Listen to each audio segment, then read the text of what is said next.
Friends ఇప్పుడే అందిన వార్త సుప్రీంకోర్టు సంచలన తీర్పు చరిత్రలోనే మొట్టమొదటి అంటూ లేటెస్ట్ అప్డేట్ అయితే రావడం జరిగిందండి. సో ఆ వివరాలు ఏంటని కూడా మనం వీడియోలో తెలుస్తుందా. వీడియోని చివరి వరకు చూడండి, అర్థమవుతుంది. మొదటిసారి ఛానల్ వస్తే తప్పకుండా సబ్స్క్రైబ్ చేసుకొని చూస్తున్నారు కానీ లైక్ చేయడం మర్చిపోతున్నారండి. వెంటనే లైక్ చేయండి. వివరాలకి అయితే వెళ్ళిపోదామండి మనం. అటువంటి సున్నితమైన కేసులో దేశ సర్వోన్నత న్యాయస్థానం ధర్మాసనం పలు కీలక వ్యాఖ్యలు చేసింది. ఇందులో భాగంగా మేము మనుషులమే, ఎవరు బతికి ఉండాలో ఎవరు చనిపోవాలో నిర్ణయించేందుకు మనం ఎవరం అంటూ సుప్రీంకోర్టు ధర్మాసనం వ్యాఖ్యానించింది. అసలు ఏంటో చూసినట్లయితే దీంతో ఈ వ్యాఖ్యలు కీలకంగా మారాయన్నమాట. ఇంతకు సర్వోన్నత న్యాయస్థానం ఏ కేసులో ఏ సందర్భంగా ఎందుకు వ్యాఖ్యలు చేసిందని ఇప్పుడు ఒకసారి లుక్ వేద్దాం, చూద్దాం.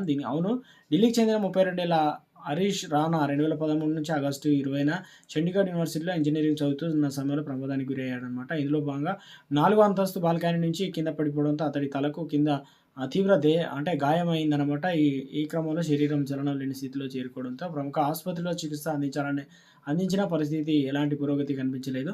అప్పటి నుంచి అతడి పరిస్థితి అలాగనే ఉండిపోయిందనమాట. అలా అప్పటి నుంచి అతడు కోమాలోనే ఉండిపోగా అప్పటి నుంచి అతడి తల్లిదండ్రులు ఇంట్లోనే ఉంచి చూసుకుంటున్నారు.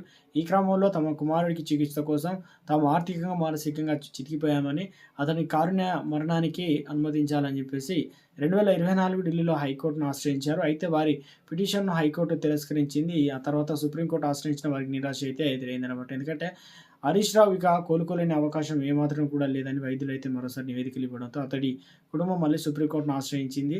ఈ సమయంలో అతడికి సంబంధించి మెడికల్ రిపోర్టులను పరిశీలించిన సుప్రీంకోర్టు హరీష్ కేసును విచారించేందుకు అంగీకరించింది. ఈ మేరకు అంశంపై గురువారం విచారణ జరిపిన మరణం అంశంపై తీర్పు అయితే రిజర్వ్ చేసింది. ఈ నేపథ్యంలో ధర్మాసనం ఒకంత ఆవేదన వ్యక్తం చేసింది. ఇందులో భాగంగానే ఈ కేసు కారుణ్య మరణం అనే పదాన్ని తాము ఉపయోగించలేమని, తాము నిత్యం ఎన్నో కేసులు విచారిస్తామని, కానీ ఇది చాలా సున్నితమైన అంశమని, తాము మనుషులమే అని, ఎవరు బ్రతికి ఉండాలో ఎవరు చనిపోవాలో నిర్ణయించేందుకు మనం ఎవరిమని ధర్మాసనం వ్యాఖ్యానించిందనమాట.